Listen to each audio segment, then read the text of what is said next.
ಹಾಕ್ಲಿಕ್ಕೆ ಆಗಿರ್ಲಿಲ್ಲ.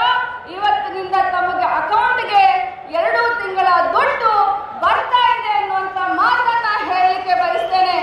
ನಾವು ಕಾಂಗ್ರೆಸ್ ಪಕ್ಷದವರು, ನಾವು ಏನು ಮಾತನಾಡ್ತೀವಿ ಆ ರೀತಿ ನಡೀತೀವಿ.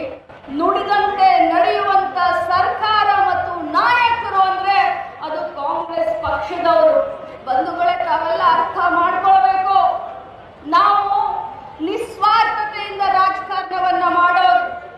ಅಧಿಕಾರ ಜನ ನಮಗೆ ಕೊಟ್ಟಂತ ಸಂದರ್ಭದಲ್ಲಿ ಆ ಅಧಿಕಾರದಿಂದ 4 ಜನರಿಗೆ ಒಳ್ಳೇದಾಗಬೇಕು ಅನ್ನುವಂತ ಭಾವನೆಯನ್ನ ಇಟ್ಕೊಂಡು ಇವತ್ತು ಕಾಂಗ್ರೆಸ್ ಪಕ್ಷ ಅಧಿಕಾರ ಭಾರವನ್ನ ನಿರ್ವಹಣೆ ಮಾಡ್ತಾ ಇದೆ. ಮುಂಚೆ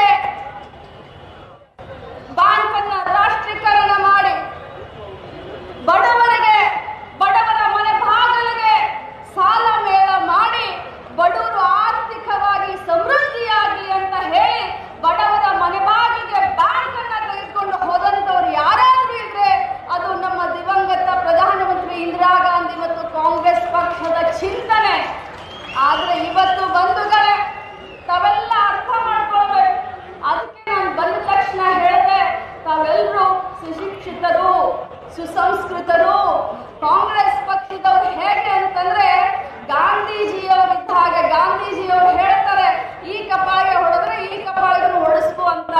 ಕೆಟ್ಟದ್ದನ್ನ ನೋಡಬೇಡ, ಕೆಟ್ಟದ್ದನ್ನ ಕೇಳಬೇಡ, ಕೆಟ್ಟದ್ದನ್ನ ಮಾತಾಡಬೇಡ. ಅದೇ ನಮಗೆ ಇವತ್ತು ತೊಂದರೆ ಆಗ್ತಾ ಇದೆ ಬಂಧುಗಳೇ. ಯಾಕೆ ಅಂತಂದ್ರೆ ಈ ಬಿಜೆಪಿಯವರು, JDSನವರು ಒಂದು ಸುಳ್ಳನ್ನ 1000 ಬಾರಿ ಹೇಳಿ ಹೇಳಿ ಹೇಳಿ ಸತ್ಯ ಮಾಡಲಿಕ್ಕೆ ಹೊರಟಿದ್ದಾರೆ.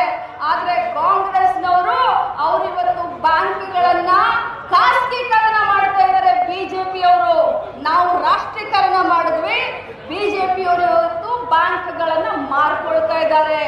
ಅದಾನಿಗೆ ಬ್ಯಾಂಕ್ ಕೊಡ್ತಾ ಇದ್ದಾರೆ, ಅಂಬಾನಿಗೆ ಬ್ಯಾಂಕ್ ಕೊಡ್ತಾ ಇದ್ದಾರೆ.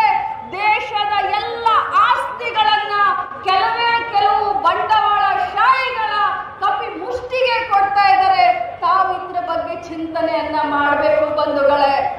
ಇವತ್ತು ಬಡವರಿಗೆ ಬರಗಾಲ ಇದೆ ಸ್ವಾಮಿ, ನಮ್ಮ ರೈತರು ಸಂಕಷ್ಟದಲ್ಲಿದ್ದಾರೆ, ನಮಗೆ ಪರಿಹಾರದ ಹಣವನ್ನ ಕೊಡಿ ಅಂತ ಹೇಳಿದ್ರೆ ನಮಗೆ ಕೇಂದ್ರದವರು ಬಿಜೆಪಿಯವರು ಕೊಡ್ಲಿಲ್ಲ.